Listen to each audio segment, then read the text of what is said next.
பாருங்கள், இந்த கொஸ்டின் இப்போ டெட்டில் கேட்டிருக்காங்க. ஒரு எண்ணின் எக்ஸ் சதவீதத்திலிருந்து எக்ஸை கழித்தால் எக்ஸ் கிடைக்கும் எனில் அந்த எண் என்ன அப்படின்னு சொல்லி கண்டுபிடி சொல்கிறாங்க. சரிங்களா? இது என்னென்னா நம்ம ஆப்ஷன்லேருந்து போயிடலாம். சரிங்களா?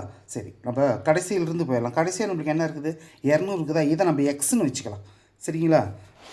அப்போ ஒரு எண்ணுங்கிறது நான் எக்ஸு வந்து 200ன்னு வச்சுக்கிட்டேன். அதுக்கப்புறம் என்ன கேட்குறாங்க? எக்ஸ் சதவீதத்திலிருந்து. எக்ஸ் சதவீதம்னா 200, எக்ஸ்னால் 200. அப்போ 200%. ஓகேவா? 200%னா எவ்வளோ நம்மளுக்கு? 200ங்கிறது 100%. 200%னா 400. ஓகே. எக்ஸ் சதவீதத்திலேருந்து எக்ஸை கழித்தால் நம்மளுக்கு எக்ஸ் எவ்வளோன்னு தெரியும்? 200. அதில் 200 கழிச்சிட்டோம்னா மீதி என்ன இருக்குது? 400ல் 200 போயிடுச்சுன்னா 200. ஓகே. கழித்தால் எக்ஸ் கிடைக்கும். பாருங்க, அதே எக்ஸ் வந்துருச்சு. எக்ஸோட மதிப்பு 200 தானே? அதே எக்ஸ் மதிப்பு வந்துருச்சா? அப்போ நம்மளுக்கு ஆன்சர் என்னது? 200. இதுவே மற்றதில் இந்த 150 போட்டு பார்த்தீங்கன்னா அது வராது, 100க்கும் வராது, 60க்கு வராது, 200க்கு மட்டும்தான் வரும். அப்போ நம்மளுக்கு ஆன்சர் என்னது?